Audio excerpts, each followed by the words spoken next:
Hello everyone. So welcome you all again to my YouTube channel Let's Do Biology.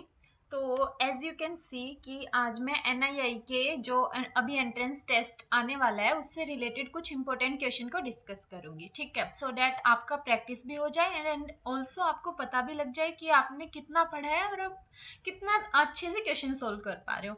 तो जैसे जैसे मैं question solve कराते जाऊंगी उससे पहले यू ट्राइड कि आप उन क्वेश्चन को पहले सोल्व करके देखो, ठीक है, और उसके बाद जब मैं क्वेश्चन को सोल्व करा रही हूँ उसके बाद उनका आंसर देखो। जैसे जैसे क्वेश्चन सोल्व करा उससे पहले उनका आंसर अपने आप करेक्ट करके देखना कि कौन सा हो सकता है, देन देखना कि मैं सोल्व करा उसके एक्सप्लेनेशन को अच्छे से देखना। एंड ऑल्सो मैंने NII का एक PYQ पेपर पहले ही अपलोड कर दिया है अपने चैनल पे। अगर आपने अभी तक वो नहीं देखा है तो आप चैनल पे जाके वो देख भी सकते हैं, ठीक है। एंड ऑल्सो मैंने NII का सिलेबस भी अपलोड किया हुआ है। एंड अभी तक अगर आपने मेरे टेलीग्राम ग्रुप पर मेरे साथ ज्वाइन नहीं हुए हैं so you can join also there with me. मैं उसका लिंक डिस्क्रिप्शन बॉक्स में प्रोवाइड करा दूंगी। Okay, so myself Archana and I am research scholar at IISc Bangalore. So let's start this video. Okay, so ये question मैंने importantly जो मैंने qualify किया था उसको देखते हुए और जो लास्ट ईयर एक पेपर देखा था उसको देखते हुए कुछ क्वेश्चन मैंने यहाँ पे फ्रेम किए हैं। अगर आप कुछ मैं 2-3 वीडियो लेके आऊंगी इन क्वेश्चन को लेके इम्पोर्टेंट NII से रिलेटेड, तो आप उन सभी को सोल्व करके देखना सो दैट आपको आइडिया मिल जाए अपने बारे में भी कि कितना अच्छे से आपका प्रिपरेशन हुआ है, ठीक है। Okay, so the first, what is the first question? This is the which one of the following statements is true with regard to processing and presentation of protein antigens। इसमें पूछा है कि जो हमारा मेनली क्या होता है कि एग्जाम NII है, national institute of immunology, immunology का इंस्टीट्यूट है, तो ऑलमोस्ट 60 to 70% या लगा लो 50% पार्ट इम्यूनोलॉजी का होता है और बचा हुआ पार्ट जो मैंने अपनी सिलेबस वाली वीडियो में बताया है वो सब यूनिट इंक्लूड करता है, ठीक है। सो मैं भी जो अपना प्रैक्टिस टेस्ट जो भी है तुम्हारे लिए लेके आई हूँ आप लोगों के लिए, उसमें मैं ज्यादातर इम्यूनोलॉजी के ही सोल्व कराऊंगी। ऑल्दो सारा मैं इंक्लूड करूंगी जितना भी यूनिट NII के एग्जाम में आता है, बट मोस्टली पार्ट इम्यूनोलॉजी का होगा। तो एक्सप्लेनेशन को अच्छे से सुनना, क्योंकि हो सकता है कि क्वेश्चन आपका ऐसा डायरेक्ट नहीं आएगा, बट जो एक्सप्लेनेशन करूंगी उसमें मैं उससे रिलेटेड सारा एक्सप्लेन करूंगी, तो उससे रिलेटेड क्वेश्चन हो सकता है आपको जरूर मिल जाए, तो इसलिए वीडियो को अच्छे से ध्यान से कंप्लीट देखना, ठीक है। तो इसमें हमसे पूछा है कि जो प्रोटीन एंटीजन होता है उसमें प्रोसेसिंग होता है उसका और प्रेजेंटेशन होता है, ठीक है। अब एक बात याद रखना, प्रोसेसिंग और presentation these are two different thing. Antigen है हमारा उसका साइज होता है बहुत बड़ा, ठीक है। अब क्या होता है कि जब हमारा जो लिम्फोसाइट है B और T सेल उन पे प्रेजेंट होने के लिए उनका साइज छोटा होना चाहिए, तो सबसे पहले क्या होता है एंटीजन जो है हमारा वो छोटे छोटे टुकड़ों में टूट जाता है, मतलब कि बड़ा प्रोटीन था तो अभी छोटे छोटे पेप्टाइड में टूट जाता है। इसको तो हम बोलते हैं प्रोसेसिंग, कि प्रोसेसिंग हो गई हमारे एंटीजन की। अब प्रेजेंटेशन क्या होता है कि अब ये जो छोटे छोटे पेप्टाइड बन गए हैं ये पेप्टाइड MHC के साथ कॉम्प्लेक्स बनाएंगे और T सेल के साथ प्रेजेंट होंगे। MHC antigen complex will be presented to T cell. TCR जो होता है T सेल पर, T cell antigen receptor, T cell receptor जो होता है उसके साथ MHC एंटीजन का कॉम्प्लेक्स बाउंड होता है, ठीक है। तो इसको हम बोलते हैं प्रेजेंटेशन। सो इसमें कंफ्यूज मत होना कि प्रोसेसिंग और प्रेजेंटेशन सेम थिंग है, these are two different thing. Okay, so अभी हम ऑप्शन देखते हैं। सबसे पहले कोई भी क्वेश्चन सोल्व करना हो, किसी का भी कोई भी एंट्रेंस एग्जाम, ये चेक कर लेना क्वेश्चन में आपसे ट्रू पूछा है या फिर नॉट ट्रू और फॉल्स पूछा है, उसको सबसे पहले अंडरलाइन करके मार्क कर लेना, नहीं तो क्वेश्चन इस वजह से बहुत सारे गड़बड़ हो जाती है, ठीक है। So first option is in the class 2 MHC pathway protein antigen in the cytosol are processed by proteasome. जैसे जो अभी मैंने बताया कि हमारा जो भी एंटीजन होता है उसका साइज बड़ा होता है, तो सबसे पहले वो प्रोसेसिंग में जाता है। ये प्रोसेसिंग, ये पाथवे जो चलता है ये डिपेंड करता है कि हमारा एंटीजन जो है वो एक्सोजीनस है, मतलब बाहर से आया है, या फिर एंडोजीनस है, सेल के अंदर ही पहले से प्रेजेंट था। इसके बेसिस पर हमारी बॉडी में दो पाथवे चलते हैं, ठीक है। या तो वो MHC1 के थ्रू प्रेजेंट हो सकता है या फिर MHC2। अब ध्यान रखना जो MHC1 है इसमें एंडोजिनस जो एंटीजन होते हैं वो इसके थ्रू प्रेजेंट होते हैं। ओके, और MHC2 जो है उसमें एक्सोजिनस। ओके, एंड जो ये जो MHC1 वाला पाथवे है इसमें हमारा एंडोजिनस है। अब वो साइटोसोल के अंदर प्रेजेंट है, मतलब एंडोजिनस एंटीजन है, तो अब हमें सेल के अंदर ही कोई मशीनरी ऐसी चाहिए जिसके थ्रू हमारा जो एंटीजन है वो प्रोसेस हो जाए। तो क्या होता है कि साइटोसोल के अंदर प्रोटियाजोमल मशीनरी होती है। प्रोटियाजोमल मशीनरी मतलब जो प्रोटीन को डिग्रेड कर दे छोटे छोटे टुकड़ों में, पेप्टाइड बना दे उनका। तो ये हमारा होता है MHC1 के केस में। ठीक है, आई होप ये समझ आया होगा कि MHC1 में एंडोजिनस एंटीजन होता है और वो साइटोसोमल में प्रोटियोसोमल मशीनरी के थ्रू डिग्रेड हो जाता है एंड देन पेप्टाइड बनता है जो कि साइटोसोल में बनते हैं। ठीक है, इसके आगे का प्रोसेस इसमें आगे क्या होता है कि जैसे हमारा पेप्टाइड बन गया छोटे छोटे साइटोसोल में, अब जो MHC है वो ER में प्रेजेंट होते हैं, ER में लोकलाइज होते हैं, ER मेम्ब्रेन में। अब इन पेप्टाइड को साइटोसोल में जाने की जरूरत है। अब ER से ऐसे ही तो डिफ्यूज नहीं कर पाएंगे, ER से, क्योंकि प्रोटीन है, प्रोटीन कभी भी लिपिड मेम्ब्रेन को ऐसे ही ट्रेवर्स नहीं कर सकता, उसके थ्रू पास नहीं हो सकता। तो इसलिए क्या होता है, ER की मेम्ब्रेन पे ट्रांसपोर्टर प्रेजेंट होते हैं। ये हमारे ER की मेम्ब्रेन हो गई, इस पर ट्रांसपोर्टर प्रेजेंट होते हैं जिनको हम बोलते हैं tap, transporter associated protein. Tap protein present होता है टैप 1 और टैप 2। ठीक है, जिनके थ्रू जो हमारा पेप्टाइड साइटोसोल में बना ना, ये साइटोसोल से ER में ट्रांसफर हो जाएगा। अब आगे का प्रोसेस, आगे का प्रेजेंटेशन जो भी आगे का होगा वो प्रोसीड करेगा प्रोसेस। इतना आई होप कि समझ आ गया होगा आपको। अब देखते हैं MHC2 के केस में क्या होता है। इसमें जो हमारा एक्सोजिनस एंटीजन है, ठीक है, वो प्रेजेंट होते हैं। एक्सोजिनस एंटीजन आया, लेकिन वो कैसे आएगा, डायरेक्ट एंडोसाइटोसिस से वो एंडोसोम में जाएगा सबसे पहले। इसमें कोई भी प्रोटियोसोमल मशीनरी इन्वॉल्व नहीं होती है MHC2 वाले पाथवे में। इसमें एंडोसोम में आएगा हमारा एंटीजन एक्सोजिनस, लाइसोसोम के साथ फ्यूज होके, मतलब एंडोसोम आया, उसका पीएच कम होता है तो वो उसको डिग्रेड कर देगा। ठीक है, वेसिकल्स जो बनते हैं एंडोसाइटोसिस उनमें होगा उसका प्रोसेसिंग, जो MHC2 के में पे प्रेजेंट होगा एंटीजन उसका। ठीक है, तो अभी हम अपना ऑप्शन देखते हैं। MHC2 पाथवे में protein antigen in the cytosol. देखो अभी मैंने बताया था कि MHC1, जो MHC1 है उसमें प्रोटीन एंटीजन साइटोसोल में प्रेजेंट होता है, प्रोसेस्ड होता है प्रोटियासोम से, ना कि क्लास 2 में। क्लास 2 में तो वेसाइकल में, एंडोसोम में प्रेजेंट होता है हमारा एंटीजन। सो ये स्टेटमेंट गलत है। इससे रिलेटेड लास्ट ईयर भी क्वेश्चन आया हुआ था MHC1 और MHC2। इस पाथवे को अच्छे से पढ़ लेना, और अभी जो मैं समझा रही हूँ अगर इतना भी समझ लिया तो इससे रिलेटेड सारे क्वेश्चन सोल्व हो जाएंगे, तो ध्यान से सुनना। ठीक है, next option is in the class 1 MHC pathway extra cellular protein antigen are endocytosed। सबसे पहले तो यही गलत हो गया कि MHC1 pathway में ऑलवेज इंट्रासेलुलर प्रोटीन एंटीजन होता है। अभी बताया ना, 1 में इंट्रासेलुलर एंटीजन होता है ना कि extra cellular. Endogenous antigen intracellular होता है, जबकि MHC2 वाले में एक्स्ट्रा सेलुलर होता है। ठीक है, एंड आगे भी गलत दिया हुआ है। ये पूरा जो स्टेटमेंट है ये MHC2 के लिए है एंड फर्स्ट वाला MHC1 के लिए है। ओके, क्योंकि अभी मैंने बताया था MHC2 में इंट्राजिनस एंडोजिनस प्रोटीन एंटीजन होता है और एंडोसाइटोज होता है वेसिकल में, जहां पे प्रोसेसिंग होती है, एंडोसोम में होती है, पीएच कम होता है उसकी वजह से। ठीक है, सो ये दोनों स्टेटमेंट तो गलत है।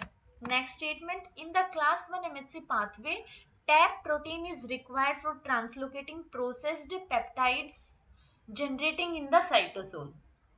ठीक है, इसमें बोला है कि जो क्लास 1 MHC पाथवे है उसमें टैप की रिक्वायरमेंट होती है प्रोसेस्ड पेप्टाइड को ट्रांसलोकेट करने के लिए जो साइटोसोल में जनरेट होते हैं। So this is completely correct. अभी मैंने बताया था साइटोसोल में प्रोटियासोमल मशीनरी थी, वहां पे एंडोजिनस एंटीजन की प्रोसेसिंग हो गई। अब प्रोसेसिंग के बाद वो अंदर जाएंगे ER के अंदर, जहां पे MHC1 प्रेजेंट है। ठीक है, वो कैसे जाएंगे, ऐसे तो डिफ्यूज कर नहीं सकते मेम्ब्रेन से क्योंकि लिपिड बाइलेयर है। ठीक है, तो उनको कुछ ट्रांसपोर्टर प्रेजेंट होना चाहिए मेम्ब्रेन में जिसके थ्रू वो पास हो जाए, और इनको एटीपी की जरूरत होती है। जो टैप प्रोटीन है ना, इनको एटीपी की जरूरत होती है, और ये एबीसी ट्रांसपोर्टर फैमिली से बिलोंग करते हैं जो टैप प्रोटीन है। ठीक है, सो ये कंप्लीटली करेक्ट है कि क्लास 1 MHC में टैप प्रोटीन की रिक्वायरमेंट होती है। ठीक है, तो आंसर तो हमें पता चल गया। लास्ट स्टेटमेंट भी देख लेते हैं। Invariant chain in endoplasmic reticulum is involved in transport. चलो अभी आपको समझाते हैं कि इनवेरिएंट चेन का क्या फंडा होता है, कैसे कहाँ इंक्लूड होता है। ये इनवेरिएंट चेन आता है MHC2 वाले पाथवे में। जैसे हमारा MHC तो ER में प्रेजेंट है, और जो हमारा एंटीजन प्रोसेस हो रहा है वो आ रहा है एंडोजोम से, ठीक है। अब एंडोजोम से आ रहा है, MHC खाली है उस टाइम, तो MHC पे कोई भी पेप्टाइड आके बाइंड कर जाएगा। उस अनवांटेड पेप्टाइड से बचाने के लिए MHC एक चेन से, ये एक टाइप का शेपरोन है, तो उससे बाइंड कर जाता है, और इसको हम बोलते हैं इनवेरिएंट चेन। एंडोप्लाज्मिक रेटिकुलम में इनवेरिएंट चेन बाइंड कर जाता है, ठीक है। ये होता है MHC2 में। अब इनवेरिएंट चेन जैसे बाइंड किया ER में MHC2 से, देन नेक्स्ट क्या होगा, उसके बाद हमारा जब जो इनवेरिएंट चेन है उसकी भी आगे प्रोसेसिंग होगी। एक एंजाइम होता है कैथेप्सिन, वो हमारे इनवेरिएंट चेन को जो MHC के बाहर प्रेजेंट होगी उसको क्लीव कर देगा।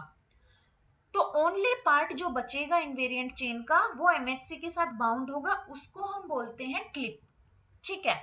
क्लिप बोलते हैं जो MHC के साथ बाउंड बचेगा इनवेरिएंट चेन का पार्ट। आगे क्या होगा, एक और प्रोटीन आता है जिसको हम बोलते हैं HLA-DM। अब HLA-DM का क्या फंक्शन होता है, ये इस क्लिप को निकालेगा और जो हमारा एंटीजन प्रोसेस हो चुका है एंडोजोम में उसको ट्रांसफर कर देगा MHC2 पे, ठीक है। आई होप कि ये समझ आ गया होगा। अदरवाइज मैं इम्यूनोलॉजी का कंप्लीट एक सीरीज अपलोड करूंगी जिसमें सारा सब कुछ अच्छे से कंप्लीटली एक्सप्लेन करूंगी, ठीक है। फॉर दिस टाइम अभी के लिए इतना ही, इसी से आपका क्वेश्चन सोल्व हो जाएगा, ठीक है।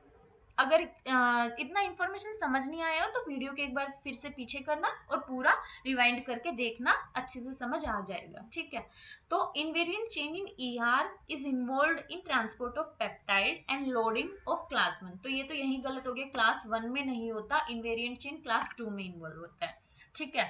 So the answer will be option C for first question, ठीक है। नेक्स्ट क्वेश्चन पे मूव करते हैं। For a reversible non-competitive inhibition of an enzyme, choose the flow that you would use to determine Km, ठीक है। हमारे पास inhibition होता है, एंजाइम इनहिबिशन में डिफरेंट टाइप का इनहिबिशन होता है। Okay, first let me clear you this thing. इस टेबल को अच्छे से याद कर लेना, सारे क्वेश्चन जो भी इनहिबिशन से रिलेटेड होते हैं सब सोल्व हो जाएंगे, ठीक है। मेनली इससे बाहर ऑलमोस्ट क्वेश्चन आता नहीं है, इसी को घुमा फिरा के देते रहते हैं। कभी किसी तरह से पूछ लेंगे, कभी जैसे प्लॉट पूछ लेंगे, या फिर इनहिबिटर में कौन सा इंक्रीज डिक्रीज होता है, इस टाइप से पूछते हैं। चाहे कोई भी क्वेश्चन हो, गेट में भी ऐसे ही पूछते हैं, CSIR में भी, NII में भी, और DBT में भी अगर पूछते हैं तो ऐसे ही पूछते हैं, ठीक है। सो देखते हैं क्या होता है। हमारे पास ये 3 डिफरेंट टाइप का इनहिबिशन है, competitive, non competitive and uncompetitive. अब इनमें क्या होता है, कॉम्पिटेटिव में जो Km है हमारा, एफिनिटी है एंजाइम की, वो इंक्रीज हो जाती है, ठीक है। Km इंक्रीज हो जाता है, बट जो रेट ऑफ रिएक्शन है, Vmax is rate of reaction, वो चेंज नहीं होता। अब देखते हैं इसका ग्राफ। तो यहाँ पे देखना ये थिंग कि जो सॉलिड वाली लाइन है that is representing that no inhibitor is there, ठीक है, solid line, and this is dot line. तो ऐसे देखना, solid line no inhibitor and this one inhibitor is present in dash line, ठीक है। अभी हम देखते हैं अपने ग्राफ को कि कैसे कैसे ग्राफ बनता है इन सब इनहिबिशन के केस में। कॉम्पिटेटिव में Km इंक्रीज हो रहा है, देखो जब भी ये जीरो पॉइंट की तरफ आने लगे ना स्लोप, तो इसका मतलब है इंक्रीज हो रहा है, क्योंकि हमारा जो ये एक्स और वाई एक्सिस है ये 1/, है मतलब इनवर्स रिलेशन है, ना कि सीधा। अगर डायरेक्ट एस और बी होता तब तो स्लोप की तरफ डिक्रीज होता, अगर इससे दूर जाते तब इंक्रीज होता, बट यहाँ पे है 1/s और 1/v। तो जब भी लाइन यहाँ से यहाँ आ रही है, इसका मतलब है ये इंक्रीज शो कर रहा है, ठीक है। अब देखो इसमें क्या है, ये v, ये शो करेगा, जो एक्स एक्सिस है वो शो करेगा Km, and Y axis show करेगा अपना Vmax। तो इस केस में Vmax चेंज नहीं हो रहा। तो देखो यहाँ पे दोनों के केस में Vmax सेम है बट Km इंक्रीज हो रहा है। तो देखो इनहिबिशन जो डॉटेड वाला लाइन है वो इंक्रीज हो रहा है, इधर दिखा दिया, तो ये इंक्रीज का केस है। जो सॉलिड लाइन है वो नॉर्मल के केस में होता है। तो कॉम्पिटेटिव समझ आ गया। अब नेक्स्ट देखते हैं नॉन कॉम्पिटेटिव। नॉन कॉम्पिटेटिव में क्या होता है, Km में कोई चेंज नहीं होता बट Vmax में डिक्रीज हो जाता है। ठीक है, तो अब इसका ग्राफ देखते हैं। Vmax sorry Km no change, तो Km नो चेंज देखो एक्स एक्सिस पे दोनों ग्राफ सेम ही पॉइंट से स्टार्ट हो रहे हैं, मतलब Km में कोई चेंज नहीं हो रहा। And next is Vmax। Vmax decrease हो रहा है, डिक्रीज हो रहा है तो मतलब ऊपर की तरफ जाना चाहिए, जीरो की तरफ नहीं आना चाहिए, जीरो की तरफ increase and above from this zero will show that it is decreasing. तो ऊपर की तरफ सॉलिड लाइन जा रही है मतलब कि ये डिक्रीज कर रहा है। इस इनको याद कर लेना, ग्राफ अपने आप बन जाएगा। ग्राफ बनाने में कोई भी दिक्कत नहीं होगा, बस याद रखना अगर जीरो की तरफ आ रहे हैं, जीरो पॉइंट की तरफ, तो वो है इंक्रीज, अगर दूर जा रहे हैं तो मतलब डिक्रीज। ऐसे ही इसमें दोनों डिक्रीज, दोनों डिक्रीज है तो मतलब दोनों ही जीरो से अवे जाना चाहिए। अगर ये हमारा लगा लो नॉर्मल है तो this will B for inhibitor, और ऐसा ही इसमें बनाया गया ग्राफ। अगर ऐसे ये वाला याद हो गया तो इस टाइप का क्वेश्चन सोल्व करने में कोई भी दिक्कत नहीं होगी। अगर डायरेक्ट आपको स्टेटमेंट भी दे देंगे और पूछेंगे कि नॉन कॉम्पिटेटिव में Km इंक्रीज हो रहा है, डिक्रीज हो रहा है या फिर नो चेंज, तो सारा हो जाएगा और ग्राफ भी बन जाएगा इससे। ठीक है, इसमें हमसे क्या पूछा है, नॉन कॉम्पिटेटिव। तो नॉन कॉम्पिटेटिव का ये रहा कि Km में कोई चेंज नहीं होगा और Vmax डिक्रीज। तो देखो कौन सा है, ये देखो। जो कॉम्पिटेटिव और नॉन कॉम्पिटेटिव है तो वो तो बहुत इजी है, देख लेना। कॉम्पिटेटिव में Vmax no change, non competitive में Km नो चेंज, इसको याद करना है बस। अनकॉम्पिटेटिव में दोनों डिक्रीज करता है तो दोनों ही जीरो से दूर वाला ग्राफ होगा। ठीक है, सो इसका हमारा आंसर होगा ऑप्शन सी, नॉन कॉम्पिटेटिव के केस में। Okay, so let's move to next question. Next question क्या है, disaccharide molecules that contain beta 1,4 glycosidic linkage. तो ये कार्बोहाइड्रेट से हैं। पाथफाइंडर का जो बुक है उसमें टेबल दिया हुआ है, सारे जो भी कार्बोहाइड्रेट हमारे जो मेन है उनका जो भी लिंकेज होता है वो सब दिया हुआ है, उनको याद कर लेना सारे को। ठीक है, जैसे सुक्रोज में अल्फा 1 बीटा 2, माल्टोज में अल्फा 1 4, आइसोमाल्टोज में अल्फा 1 6, लैक्टोज में बीटा 1 4 एंड सेलोबायोज में भी बीटा 1 4। ठीक है, और हमसे पूछा भी बीटा 1 4 ही है, तो और answer will be option D. ठीक है, याद रखना सब में अल्फा 1 4, अल्फा 1 6, अल्फा 1 बीटा 2, क्योंकि इसमें ग्लूकोज अल्फा होता है, बीटा डी फ्रक्टोज होता है इसलिए। ठीक है, सो नेक्स्ट क्वेश्चन इज, ये क्वेश्चन भी डायरेक्ट जो मैंने लास्ट टेबल दिखाई थी उससे हो जाएगा। अनकॉम्पिटेटिव पूछे तो अनकॉम्पिटेटिव में कौन सा है कि दोनों ही डिक्रीज होते हैं। So our answer will be option A. ठीक है, then next question is, the different arms in the tRNA structure are shown here। so हमें मैच करना है इनको। इसमें डिफरेंट tRNA की डिफरेंट आर्म दी हुई है और इसमें उनके बारे में लिखा हुआ है। ठीक है, तो हमें बताना है कि कौन सा किससे मैच करता है। तो आपको याद होगा tRNA का स्ट्रक्चर कुछ इस टाइप से होता है।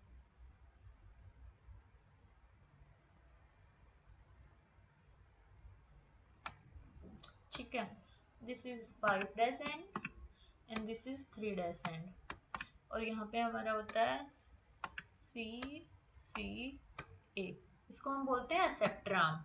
ये है anticodon arm, this is D and T psi C. ठीक है, तो एक्सेप्टर आर्म तो ये है हमारा जिसपे सी सी ए होता है। तो देखो डायरेक्ट हमको इसका तो ऑप्शन मिल गया सी सी एम, और इसपे 7 बेस पेयर स्टेम होता है जो एक्सट्रूड करता है बाहर की तरफ। ठीक है, अब आगे देखते हैं टी, इसको हम बोलते हैं सूडोयूरिडीन।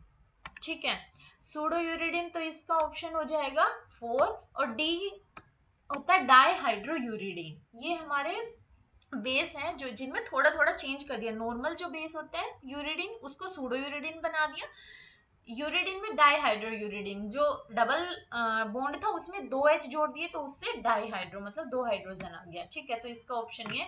अब एंटीकोडोन एक बचा, इसका हो गया 5 बेस पेयर। ठीक है, तो मैच करके देखेंगे तो इसका आंसर होगा option D. I hope this is clear. Cell type A secretes molecule X into the culture medium. Cell type B in the same culture medium responds to the molecule X by expressing. तो क्या हो रहा है, हमारे पास cell A है जो एक molecule secrete कर रही है कल्चर मीडियम में X। दूसरा सेल है B जो कि सेम कल्चर में रिस्पॉन्ड कर रहा है। एक है हमारा रिस्पॉन्डर और एक है हमारा सिक्रीटर सेल। तो ये सिक्रीटर सेल है ए जो कि एक मोलिक्यूल एक्स मोलिक्यूल इसने सिक्रीट किया यहाँ पे सेम ही मीडियम में। ये हमारा है बी सेल जो कि रिस्पॉन्डर है, ये इस एक्स मोलिक्यूल को लेके इसके इसके बिहाफ पे रिस्पॉन्ड करेगा। ठीक है, बाय एक्सप्रेसिंग प्रोटीन वाई, ये एक्स मोलिक्यूल लेके वाई प्रोटीन को एक्सप्रेस करेगा। Okay, which of the following signalling represents the interaction between A and B. तो देखो सेम कल्चर मीडियम में पास में रिलीज किया होगा तभी इसने इसके रिस्पॉन्स में दूसरे प्रोटीन को एक्सप्रेस किया। तो इस टाइप के इंटरेक्शन को हम बोलते हैं पैराक्राइन।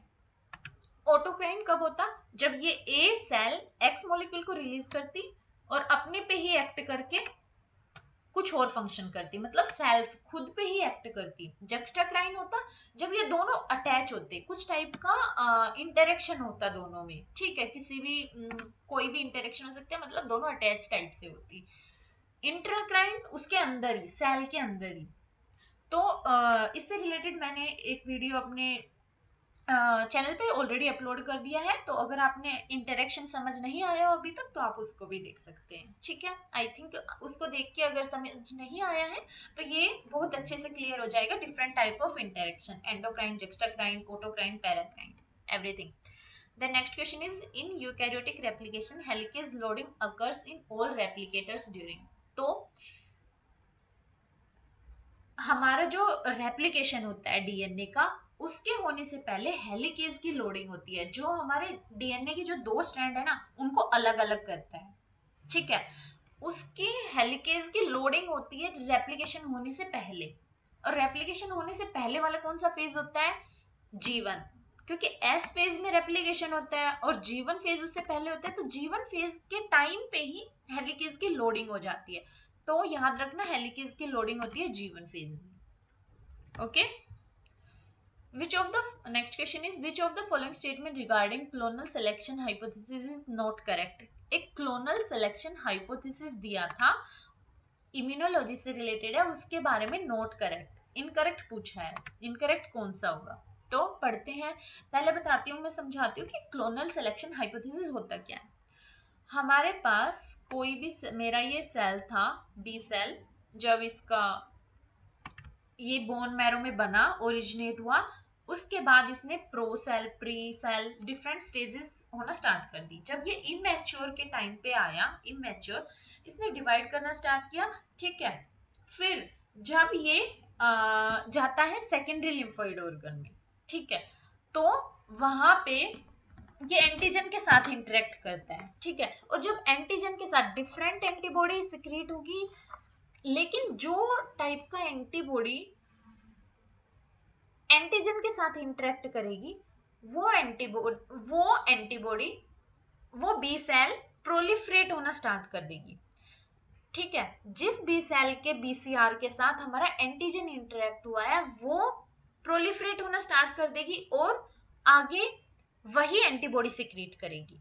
तो वो क्या करेगी, अपने टाइप का बहुत सारा एंटीबॉडी बना लेगी। जिस टाइप के, जैसे ये एंटीबॉडी था हमारा डिफरेंट टाइप का था, अलग अलग, बट हमारा जो एंटीजन फिट हुआ वो हुआ इस टाइप की एंटीबॉडी के साथ। ठीक है, अब क्या करेगी, ये एंटीबॉडी अपना प्रोलिफरेशन करेगी, बहुत सारी अपनी जैसी ही एंटीबॉडी बना लेगी जिनकी एफिनिटी सेम टाइप के एंटीजन के लिए होगी। ठीक है, प्लाज्मा सेल बनाएगी।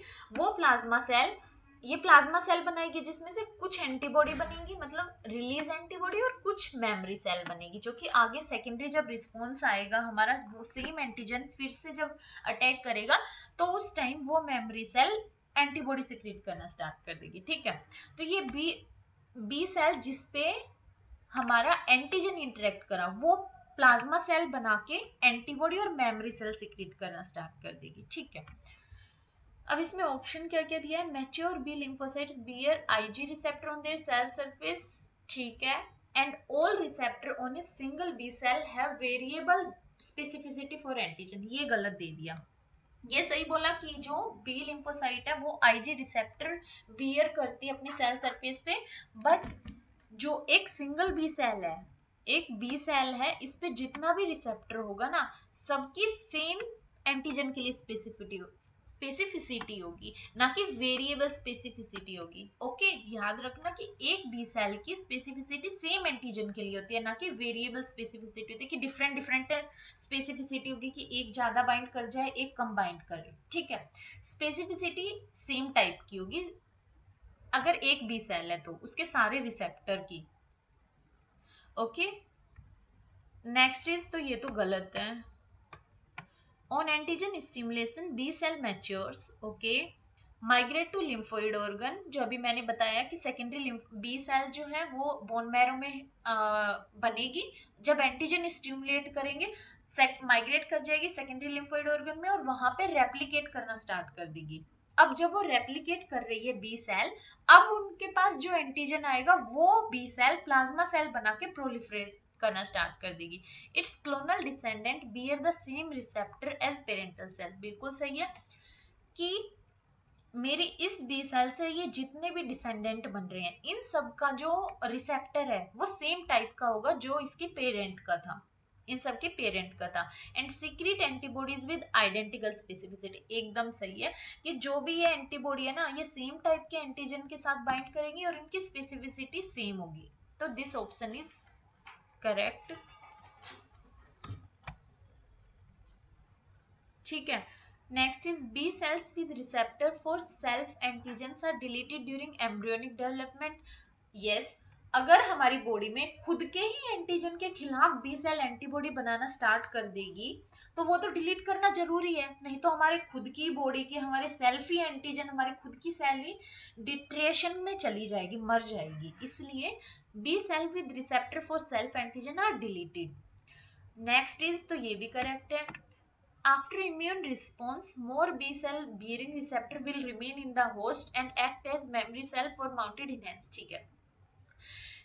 जो हमारी प्लाज्मा सेल होती है ना, बी सेल प्लाज्मा सेल होती है, ये प्लाज्मा सेल ही हमारी एंटीबॉडी सिक्रिएट करती है और एक मेमोरी सेल सिक्रिएट करती है। मेमोरी सेल का क्या काम होता है, उस टाइम वो कुछ फंक्शन नहीं करती, जब सेकेंडरी अटैक होगा सेम एंटीजन का तो वो एंटीबॉडी एकदम से सिक्रेट करना स्टार्ट कर देगी, जिससे जो सेकेंडरी रिस्पॉन्स होता है वो प्राइमरी रिस्पॉन्स की कंपैरिजन में इनहेंस होता है, ठीक है।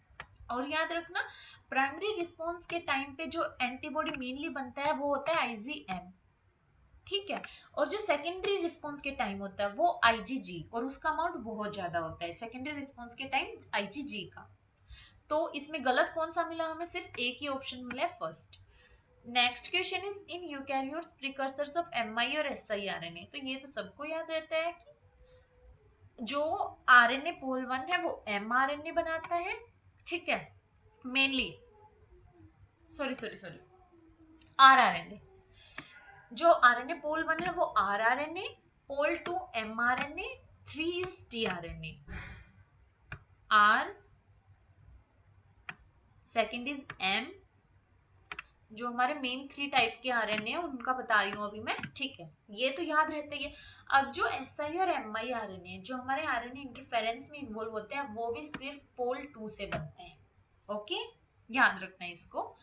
The next question is amino acid tRNA are escorted to the ribosome by elongation factor, ठीक है। अब हम देखते हैं ऑप्शन क्या दिए हुए हैं, ईएफ टीएस टीयू, सबसे पहले देखते हैं कि ये होते क्या है। तो एएफ है इलोंगेशन फैक्टर, जो इलोंगेट करेंगे हमारी पेप्टाइड चेन को। तो अमीनो असाइल जो टीआरएनए है हमारा वो चार्ज किया जाता है अमीनो असाइल से, ये जब राइबोसोम में आता है तो कौन से इलोंगेशन फैक्टर से आता है, तो इसका आंसर तो होगा एएफटीयू, ठीक है। ये इलोंगेशन फैक्टर जीटीपी से बाउंड होके टीआरएनए से बाउंड होके और तब आके हमारे राइबोसोम की ए साइट में बाइंड कर जाता है, ठीक है। अब क्या होगा, जब ये बाइंड करता है इसमें कंफर्मेशन चेंज होता है, वो कैसे होता है कि जो इसके साथ जीटीपी बाइंड था ना वो जीडीपी में बन जाएगा। अब जैसे ही जीडीपी में बना इस EFTU को निकलना होगा वहां से।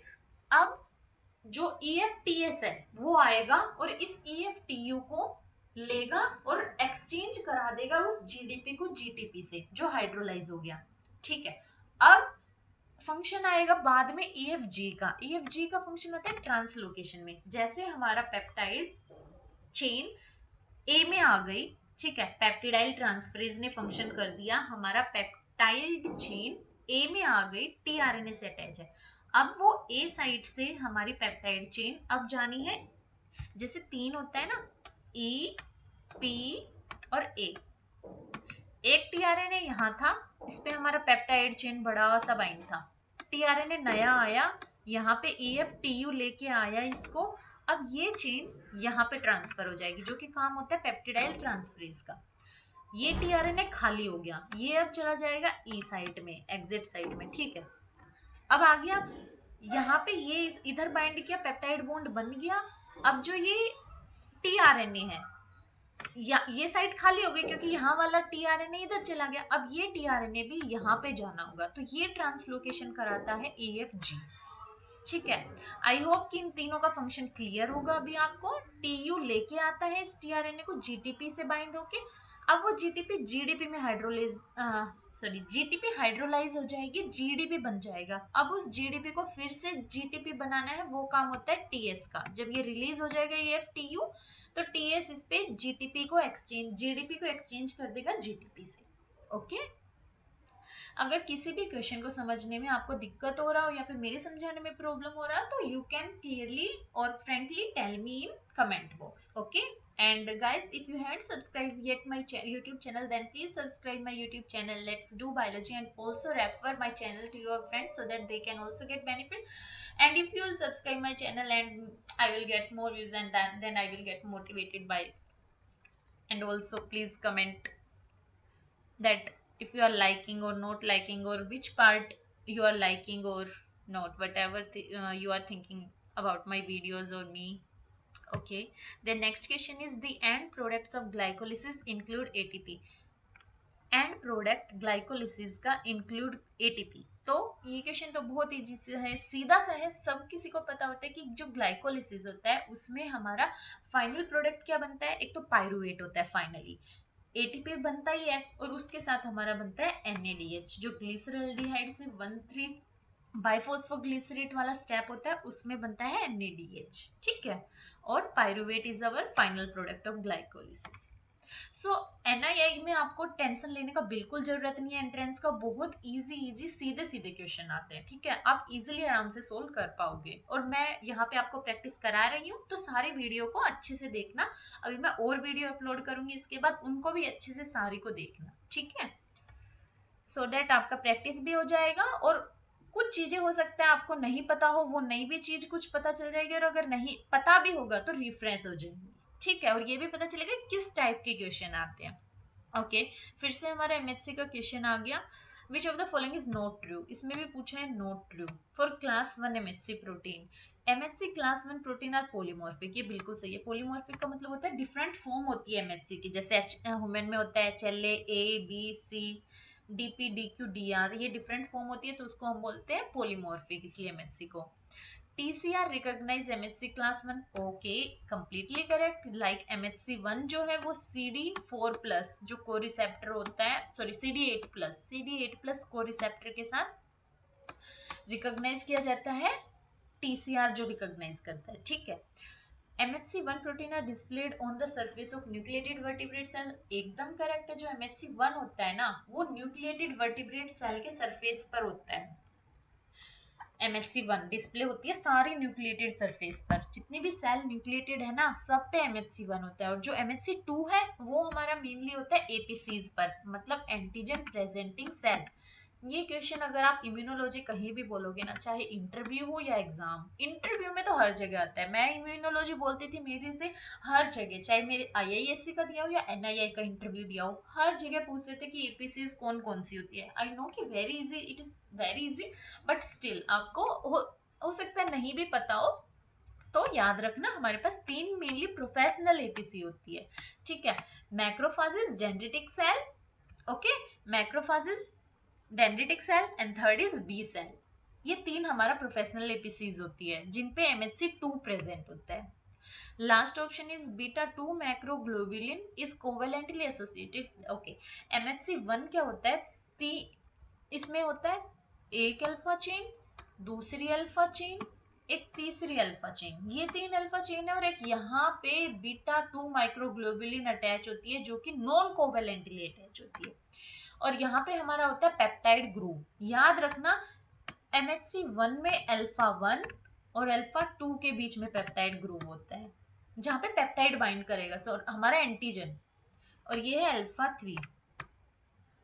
ठीक है, ये हमारा मेम्ब्रेन हो गया, इसका सी टर्मिनल ऐसे आ जाएगा।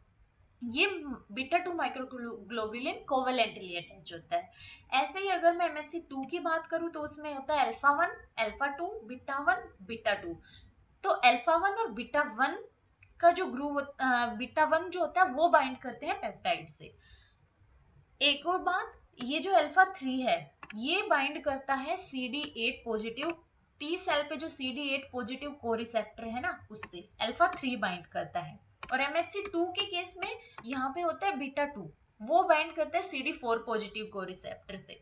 ओके, ये सारी चीजों को याद रखना, इन्हीं से बहुत क्वेश्चन बन सकते हैं।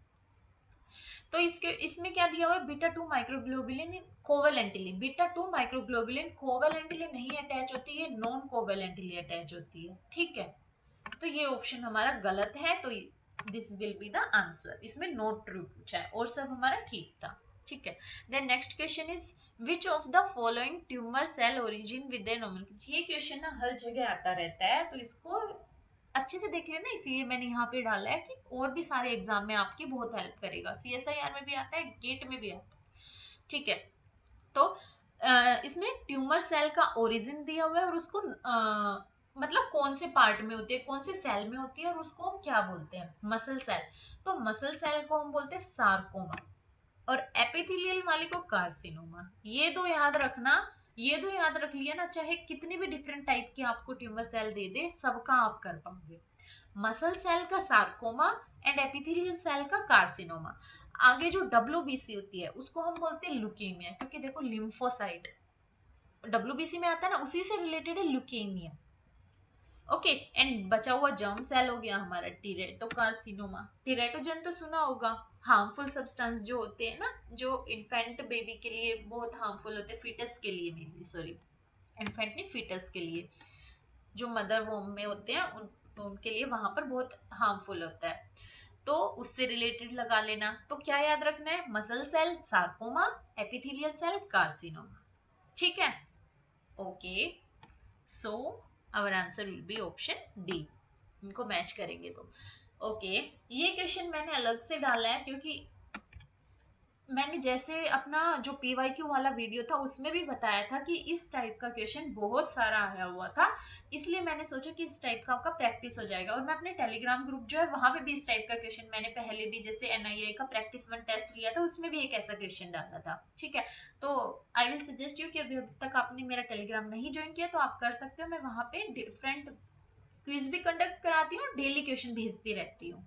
ठीक है, सो इस क्वेश्चन को हम सोल्व करते हैं, देखो कैसे करेंगे। This is the solution for this question कि हमारा HCl का स्टोक सॉल्यूशन है, हमारे पास इतना मोलर है और हमें बनाना है। ठीक है, वर्किंग सॉल्यूशन बनाना है, स्टोक हमारे पास उसका इतना है, हमें 450 ml बनाना है, 0.675 मोलर। तो मोलरिटी बतानी है, sorry sorry,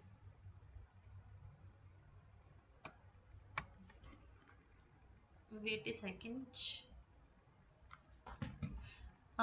this should be volume of the Stokes solution, I think.